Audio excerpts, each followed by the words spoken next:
Назик Кук арнасына қош келдіңіздер. Бүгін анам екеуміз қуырылған сазан балығын дайындаймыз. Аяғына дейін бірге болыңыздар. Ал онда бастайық. Сазан балығы базарда Балқаштан келген деп айтты. Енді көреміз. Сазан балығын алып келдік.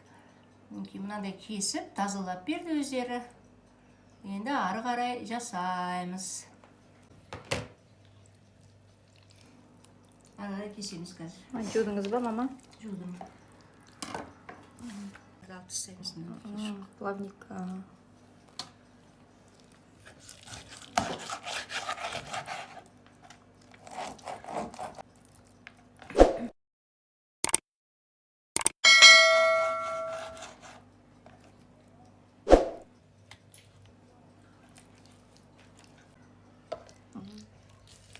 Суп жасаймыз оқа бір күні. Басынан. Басымен екеуі бірге болады. Мыналарды алып тастаймыз. Қажет алып тастауға болады.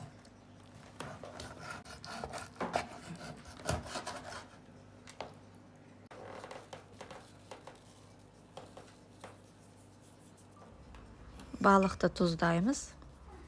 Бұрыштан себеміз. Қара бұрыш, қызыл бұрыш. Екі жағына да жағып, сеуіп шығыңыздар.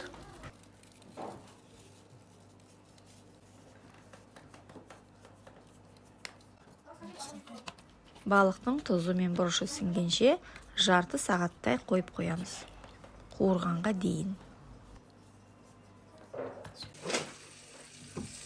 Енді сазанның екі жағын оңға дұрыстап тұрып аунатып қуырамыз.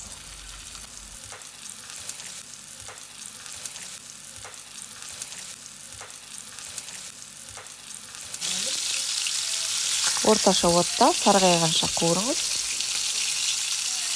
Сарғайғанда екінші жағына аунатыңыз. Балықты мұздатқышқа салмай, сол сатып алған күні қуырсаңыз, өте дәмді болады екен. Осы рецептпен жасап көрулеріңізге кеңес беремін. Балықты қалаған ұнайтын гарниріңізбен ұсынсаңыз болады.